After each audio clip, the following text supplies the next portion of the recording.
Hi, I'm Joan Price, and we're still talking about sex and aging. Thank you, Pleasure Chest, for inviting me. Thank you, Hot Octopus, for sponsoring these presentations. This segment is all about non-penetrative sex.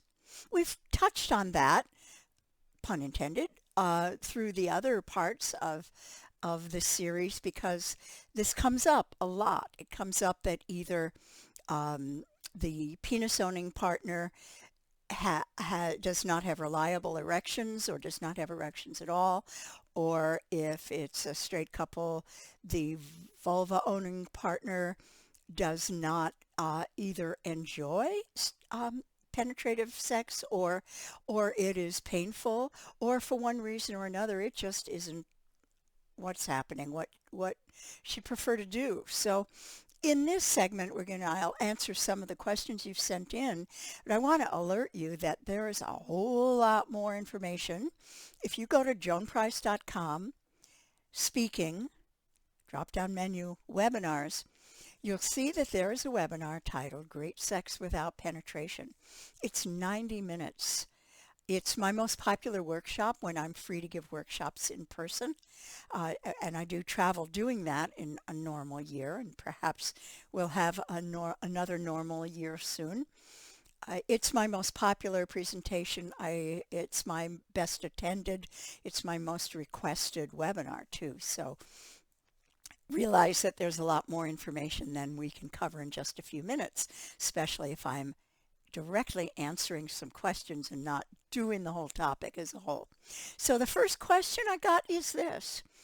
I used to orgasm during intercourse with my husband, but now I never do. Am I doomed? You're not doomed. You're not defective. You're not abnormal. In fact, welcome to the majority of vulva owners who can only reach orgasm through direct clitoral stimulation. Now, if you could before, why can't you now? Um, Things change. We change. And sometimes maybe what was happening during intercourse for you before was reaching the internal clitoris, or you were able to have vaginal orgasms that were perfectly fulfilling to you, but that isn't happening now. Well, for many of us, it never happened. For many vulva owners, we've always needed direct clitoral stimulation. So welcome to the party. What do you do though when, say, you and your lover, in this case husband, but it wouldn't need to be, uh, are used to having penetrative sex and your partner is used to that's the way to help that you're reaching orgasm as he is? Um, Use your words. Use your words. Say something like, you can always start, you can always start your statement with, I've discovered that as I've been aging, dot, dot, dot, fill in the blank. In this case, I've discovered as I've been aging that I'm no longer able to reach orgasm during penetrative sex.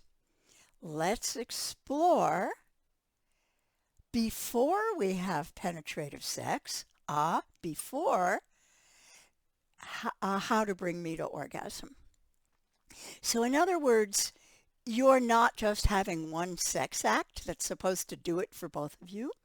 You are having as many sex acts of different types as may be necessary to bring you to orgasm. You can incorporate a sex toy. You can um, do oral. You can do manual. You can do combinations of things that get you excited and get you to orgasm. You need to be able to ask for what you want. It's back to communication again. It isn't just, okay, we're going to do this other thing now, but you have to, what is this other thing? What is it you're asking for? What works for you when you're self-pleasuring? And then how can you communicate that or demonstrate that to a partner? For many of us, oldsters, we did not know how to talk about sex. We didn't talk about sex. In fact, if you had an upbringing anything like mine, um, Women weren't even entitled to sexual pleasure. This was just something you did when you got married, and whether if you enjoyed it, great. But and if you didn't, you were labeled. You remember this if you're my age. You were labeled frigid. In other words, you were defective if you did not orgasm through penetrative sex, because that was real sex. Well, we can unlearn that. Let's just unlearn that. There are so many different ways to arouse each other, arouse ourselves, have sexual pleasure, reach orgasms, enjoy each other, enjoy ourselves, enjoy our hands, enjoy our tongues, enjoy our vibrators, enjoy all of that. There's no one way that we have to call real sex. It's all real sex. It's all part of the array of sexual activities that can bring us pleasure. So explore, experiment, have an open mind, and please use your words. Ask for what you want. Help your partner know what you enjoy now. I love it when you do this. We've been doing it as foreplay leading up to penetration. Could we just do it as pleasure and not think it has to, not have a goal? Let's just do it. Just do that for a while. I'll tell you when I'm done, if you can't tell. There's so many ways you can talk about it. So the answer to, the answer to how to ask for what you want is to do it, to experiment with how you can do it in a loving way, in a way that states the positive. I would really like to da-da-da rather than I don't like da-da-da. Although if you don't like something, you get to say it too.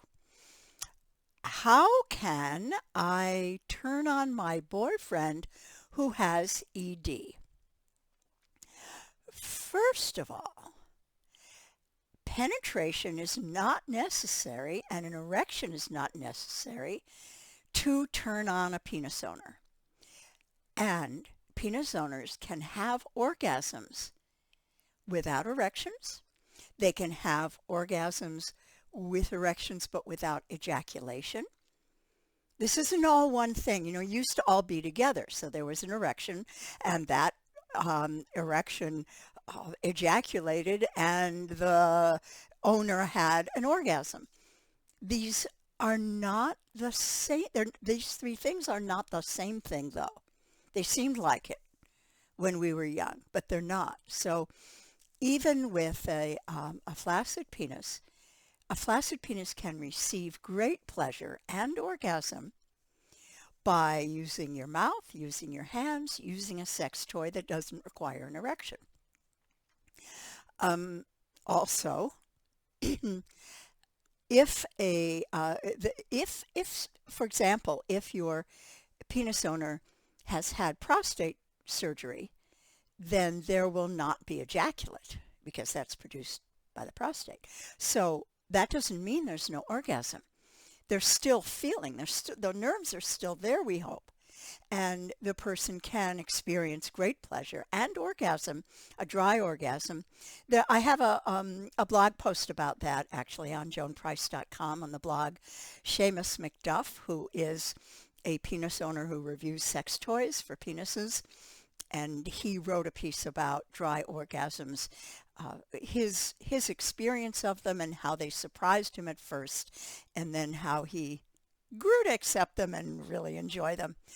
But to the penis owner, the dry orgasm and the wet orgasm do not feel different in most cases. So don't think the erection is proof that he loves you, that he's attracted to you, that you're desirable, that he's turned on. It's not proof of that. I hope again, use your words, use your words, use your words. Ah, what did she say? Use your words.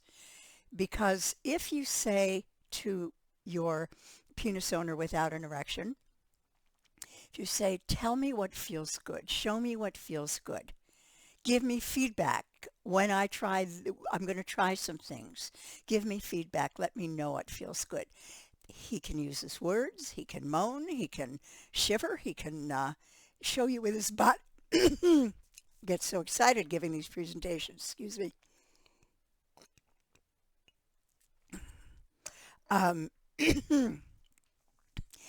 he can show you in many nonverbal ways as well as verbal ways, although verbal is really helpful.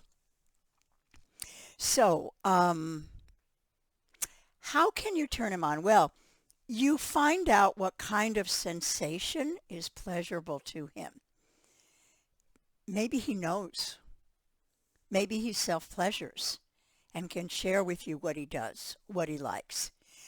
And here's a wonderful tool for you. There are really incredible vibrators that are made for penis owners that do not require an erection to use them. If you think of the typical masturbation tool for penises, it's, for example, the sleeve type. It's a tube and the erect penis goes in it and you stroke with it, or you turn it on and it receives the vibrations. But you need an erection to use the thing. Well, that's not true for many sex toys now, because the sex toy retailers and manufacturers have gotten smart about this and are saying, hey, we don't give up on sex, we penis owners, if erections are problematic. We just find a different way. So first, I'm going to show you some of these.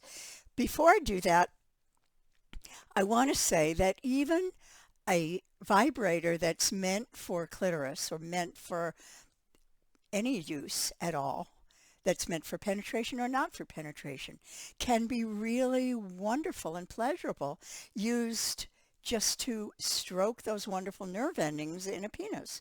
Try that. Take a toy that you use for yourself. If I'm talking now to a vulva owner who wants to know how to please the boyfriend with ED, try a toy that works for you and see how you can use it on that partner to bring him great pleasure. This is just because something is advertised or marketed to people with vulvas, that doesn't mean that's the only use. It just means that's one of the uses. So try that. Now, as for toys made specifically for penises where you don't require an erection, I'm going to show you the King, which is the Pulse, made by Hot Octopuss. Hot Octopuss makes really amazing sex toys, and this is one that they call a guy-brator, a vibrator for guys. And you see by the shape, it's not like the typical masturbation sleeve. It has these flaps that are flexible, and then you can put the penis, erect or not, inside it. And this piece here that I'm tapping with my finger, you see it has this coin shape. It has a different design. It has special powers that give amazing vibrations to the frenulum, that part of the penis that's so sensitive on the underside of just below the head. Now, how does this work if you don't have an erection? Well, I happen to have a penis without an erection, otherwise known as a soft packer. No erection. Wouldn't be able to use a masturbation sleeve very well. However, we just, sorry, I need both hands here. And there. We just put it on, okay? See, here we go. We've got the penis in it. The frenulum is touching that coin thing. We turn it on. The whole thing vibrates. And this penis can get an amazing orgasm. Erect or not. Dry or wet, doesn't matter. So the Pulse from Hot Octopuss really should be in every penis owner's toolbox, so to speak, or maybe the toolbox of anyone who enjoys sex with a penis owner. Another one that is also from Hot Octopuss is the Jet. I happen to have this Jet on a beautiful dildo from Tantus. This one comes with the controls are separate, so that this is all that's on the penis. It's these two bullet vibrators in silicone, I guess you'd call it a sleeve. and it is attached onto the penis so that, again, the most vibrations will hit the frenulum. Then you turn it on. It has dual motors, so the two bullets can vibrate independently of each other. It can do a little cha-cha-cha together. They can do all sorts of things. You can have them both on. You can have one and then the other. You do patterns. And it is a favorite toy of a penis owner whom I know very well. Now, there is also the Manta from Fun Factory. Fun Factory has some terrific toys. They do the Volta, which is the most versatile sex toy I've ever known. It can be used for any gender and any part of any genitalia or any other erogenous zones. But we're talking specifically for what to do with penises. And this is, again, made so that it has a flexible flaps. The non-erect penis can go in it, and you turn it on, and it brings that penis to an erection if erections are possible at that moment, and if not, it still gives great pleasure and great orgasm. So those are some things to try. The Pulse, the Jet, both from Hot Octopuss, and the Manta from Fun Factory. And if you're thinking, oh, how do I remember all this? Go to my blog. Look under sex toys for penises. That's a category of my blog, and you'll see all the reviews that have been done by my penis owning reviewer. So you get the real scoop from someone who has a penis and enjoys it very much. Oh, how do I help my new straight partner with a penis broaden their definition of sex? Yeah, I touched on that. Sorry. Throwing things around. Fortunately, the laptop did not sail off the table, which is always a fear of mine. There we go. I get so excited. How can I tell? I can't control my energy when I'm talking about senior sex. How do we get a penis owner to expand their definition of sex? I want to quote Dan Savage. He's a sex columnist, a podcaster. I'm sure you've read him or listened to him, and if not, you should. And he says, in gayland, when two people decide to consent to have sex, that is just the beginning of the conversation. When two straight people agree to have sex, that's usually the end of the conversation. It is assumed that they will be having PIV, penis and vagina, penetrative sex, or otherwise known as intercourse. And he says, if people in straight land let me go back a bit. He says, when people in gay land decide to have sex, and that opens the conversation to, what are you into? And then they start discussing what they like, what they don't like, what turns them on and gets them off, and what they're not into at all. And so the two people can negotiate what they're going to do in a really sexy way. It's very erotic to talk about what you like sexually. Plus, it really does your partner a favor. I had a partner tell me once, and it was really lovely to hear it. He said, I love it when you give me direction because I really want to please you, and you make it easy when you tell me how. So are you sure, person who sent in the question, that your partner is not open? If it's true that your partner is not open, then you need to get your partner to view either my webinar, Great Sex Without Penetration, or to read any of the books about senior sex that are contemporary, up-to-date, friendly, like mine, like mine, and educate your partner. Say, we're older. Things that used to work one way don't work the same anymore.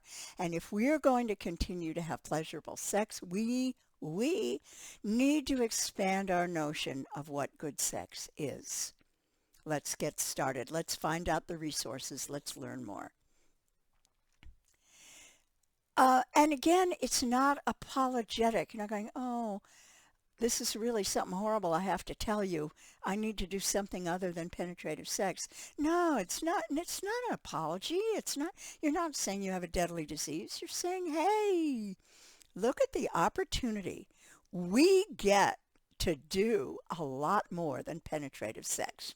Here are some things I'd like. Make it an opportunity, not an apology. How can the penis owner get off while their vagina owner partner is? If you're talking about simultaneous orgasm, well, sometimes that's possible, sometimes it isn't, but why make that a goal? It just puts more pressure. It gives you performance anxiety, or it gives your partner performance anxiety. I would like to say you can double your pleasure, double the pleasure of any sexual interaction if you take turns pleasuring each other and giving each other orgasms. You don't need to have both of you reaching orgasm at the same time. Um, it it's just pressure. It doesn't serve us anymore. So how about letting go of that? If it happens, and how wonderful is that? But it's also wonderful to watch a partner's face getting an orgasm that you have assisted. That's really wonderful. Make that a goal more than getting off at the same time. The last question I have for you today is, what are some good ways to look into my other erogenous zones? And this is from a vulva owner. What a good question. And I love the assumption that, this person sent in the question long before I started talking. So there's already the assumption that there are other erogenous areas. Explore. Do it yourself first. Before you can communicate to a partner what you like, you have to know what that is. So I suggest you set yourself up for a wonderful self-pleasuring session with everything you need, the lighting you need, the phone in another room and turned off, mood music if you like it, a bath if you like it, your favorite sex toys, whatever you like. And you just explore, say, okay, I know the go-to method that works for me. What else do I like? You may find that there are many other parts of your body. You've got, our biggest erogenous zone is our skin. We have, I don't know how, I read once how many inches of skin we have. I don't remember it. I don't remember much these days, but I do remember it's a lot of skin. And just start exploring. Try touching. See how you like to be touched, where you like to be touched. What kind of touch do you like? What kind of rhythm do you like? Do you like it light? Do you like it strong? Do you like it rough? Do you like it gentle? Do you like it fast? Do you like it slow? And what areas respond to the touching? Take your time. Just take time to explore what you like. Take off the goal of orgasm first. Just say, I want to find out where my sensitive areas are. And you may be surprised. You may find there's an area that maybe never did it for you before. Or if it did, you didn't know about it because you had all these other areas you concentrated on. Once you know what those areas are, you can see what they do for you. Do you like to be aroused that way and then go to your special spot for orgasm? Do you reach orgasm with new areas? Explore, experiment, no goals, no judgment. Read erotica, view porn if you like it. See whether there are options you haven't thought of. And let your sex life from now on be that journey of exploration of what feels good and how you can communicate that to a partner if you have one, and how you can continue to enjoy it on your own if you're solo. It's all good. I come from the year of from the I come from the land of old to tell you at age 77 that we do not age out of good sex. It's ours lifelong. To learn more about me, go to joanprice.com. You'll see my books, the film, the webinars, everything, I blog, everything else I have to offer. Thank you again, Pleasure Chest, and thank you, Hot Octopuss. Bye for now.